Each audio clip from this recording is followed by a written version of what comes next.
Hello friends, welcome to Jahangir Sahab math. मेरा नाम है नरेंद्र जहांगीर और हमने क्लास 10th मैथ्स की एक्सरसाइज 8.3 का क्वेश्चन नंबर 4 लिया है।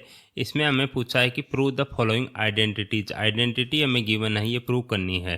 ठीक है, कि RHS साइड जो लेफ्ट हैंड साइड है और RHS साइड है वो दोनों इक्वल प्रूव करनी है। इसमें गिवन है आगे, where the angles involve are acute angles for which the expressions are defined.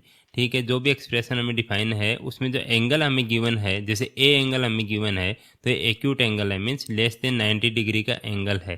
तो इसका मतलब क्या हुआ? इसका मतलब हो गया कि हमने आइडेंटिटीज हमने पढ़ी है या जो भी वैल्यूज हमने पढ़ी है वो हम इसको यूज ले सकते हैं इसमें। ठीक है, क्योंकि हमने जो 10th क्लास में आइडेंटिटीज पढ़ी है वो लेस देन 90 डिग्री एंगल के लिए ही पढ़ी है, मीन्स एक्यूट एंगल के लिए ही पढ़ी है। ठीक है, जैसे 11th क्लास में जाएंगे, 12th में जाएंगे, तब इनको ग्रेटर देन 90 डिग्री एंगल के लिए भी हम पढ़ते हैं।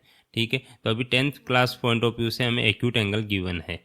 ठीक है, तो चलो इसका फोर्थ पार्ट हम सॉल्व करेंगे। इसमें फर्स्ट, सेकंड और थर्ड पार्ट का मैंने अलग से वीडियो बना दिया है, और जो आगे के पार्ट्स है 5th 6th जो 10th पार्ट तक है उनका मैं अलग से वीडियो बना रहा हूँ। ठीक है, और उनका लिंक आपको डिस्क्रिप्शन बॉक्स में मिल जाएगा। तो चलो हम स्टार्ट करते हैं इसको। इसमें क्या करेंगे, सबसे पहले हम LHS साइड ले लेंगे, तो यहाँ लिखेंगे by LHS left hand side.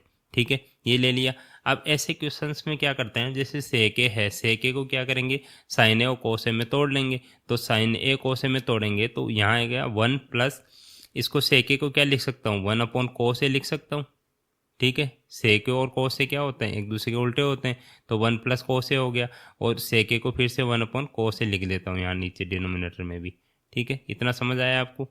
अब क्या करेंगे, ऊपर वाले का एलसीएम लेंगे। एलसीएम लेंगे तो यहाँ मैं नीचे 1 लगा लेता हूँ, और 1 और कोस ए का अगर एलसीएम लेंगे तो कोस ए बनेगा।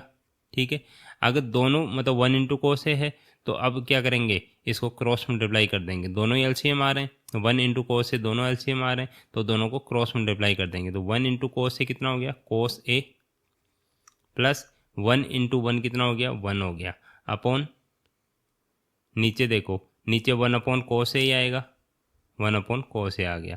अब यहाँ देखो, फर्स्ट न्यूमरेटर के जो डिनोमिनेटर है कोस ए, और जो डिनोमिनेटर का जो फ्रैक्शन है उसमें जो डिनोमिनेटर है वो दोनों क्या है, सेम है, तो ये कैंसिल आउट हो गए। ठीक है, तो ऊपर क्या बचा, कोस ए प्लस 1 अपॉन 1 बचा नीचे। ठीक है, तो 1 लगाने की जरूरत है नहीं, तो हमारा बन गया कोस ए प्लस 1। ठीक है, ये तो आया LHS को सोल्व करने पे। अब इससे ज़्यादा इसको सोल्व नहीं कर पाएंगे। ठीक है, तो हम क्या करेंगे, अब दूसरा RHS भी ले लेंगे, तो यहाँ लिखेंगे बाई RHS। ठीक है, राइट हैंड साइड भी ले लेंगे। राइट हैंड साइड क्या गिवन है, साइन स्क्वायर ए अपॉन 1 माइनस कोस ए। ठीक है, अब क्या थोड़ा दिमाग लगाना पड़ेगा कि अगर ये 1 माइनस कोस ए है, मैं एक बार RHS साइड यहाँ लिख लेता हूँ। तो देखो मैंने यहाँ लिख ली है ये। अब यहाँ 1 माइनस कोस ए है, यहाँ साइन स्क्वायर ए है, तो अगर साइन स्क्वायर ए को हम कोस की टर्म में लिख लें तो हो सकता है कुछ कैंसिल आउट हो जाए। तो क्या करेंगे, हम आइडेंटिटी होती है हमारे पास, cos square A plus sin square A is equal to क्या होता है, 1 होता है, ये हमने पढ़ी है सबने। तो अब क्या करेंगे, अगर यहाँ से साइन स्क्वायर ए की वैल्यू निकालता हूँ तो साइन स्क्वायर ए को इधर रख लो, sin square A is equal to, अगर इसको इधर रखेंगे तो 1 इधर है, और ये कोस स्क्वायर ए इधर जाएगा तो माइनस का हो गया, तो 1 माइनस कोस स्क्वायर ए। तो साइन स्क्वायर ए की जगह मैंने लिख दिया यहाँ पे 1 माइनस कोस स्क्वायर ए अपॉन 1 माइनस कोस ए। ठीक है, अब यहाँ देखो, यहाँ कोस स्क्वायर ए है और 1 का अगर स्क्वायर कर दूंगा तो ये ए स्क्वायर माइनस बी स्क्वायर की टर्म बन गई। ठीक है, अगर एक ए इज इक्वल टू 1 है, बी इज इक्वल टू कोस ए है, तो यहाँ ए स्क्वायर बन रहा है, यहाँ बी स्क्वायर बन रहा है। तो ए स्क्वायर माइनस बी स्क्वायर क्या होता है, एक तो हमने ये आइडेंटिटी पढ़ ली। ठीक है, ये लिखनी है आपको साइड में ज़रूर, है ना। दूसरे एक अलजेब्रिक फॉर्मूला क्या होता है, because a square minus b square is equal to a plus b into a minus b, ये हमने पढ़ा है 9th क्लास में।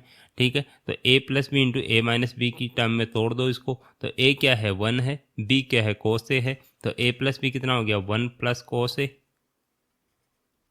और दूसरा क्या हो जाएगा, 1 माइनस कोस ए। ठीक है, अपॉन नीचे क्या है, 1 माइनस कोस ए है। ठीक है, इसको भी मैं ब्रैकेट में बंद कर देता हूँ। तो ऊपर देखो 1 माइनस कोस ए है, नीचे भी 1 माइनस कोस ए है, तो ये क्या हो जाएंगे, कैंसिल आउट हो जाएगा। तो बचा क्या, 1 प्लस कोस ए, 1 प्लस कोस ए। अब हमें इससे क्या मिला था, cos a प्लस 1, तो ये भी cos a प्लस 1 है, इसको थोड़ा एडजस्ट कर दो, cos a प्लस 1, ठीक है। cos a को पहले लिख दिया, प्लस 1 को बाद में लिख दिया, तो ऐसे लिख सकते हैं।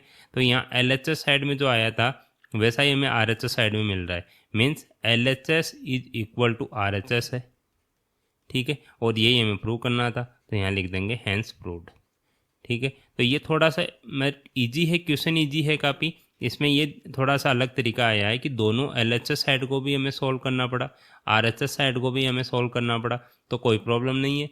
तो इससे कैसे पता लगेगा, हमें LHS साइड को सॉल्व करके देखना है, अगर उससे ज़्यादा हम सॉल्व नहीं कर पाते हैं तो RHS साइड को भी सॉल्व कर सकते हैं, कोई प्रॉब्लम नहीं है। दोनों से अगर इक्वल आ रहा है तो बोल सकते हैं कि LHS is equal to RHS है, ठीक है। होप आपको समझ आ रहा होगा। अगर समझ आ रहा है तो चैनल को सब्सक्राइब करके रखिए, और सभी वीडियोज़ आपको, सभी जो क्वेश्चंस है 8.3 के हैं, 8.2, 8.1, सब के जो अलग अलग वीडियोज़ आपको मिल जाएंगे। चैप्टर वाइज मैंने डाल रखे हैं, प्लेलिस्ट बना रखी है, ठीक है। Thank you.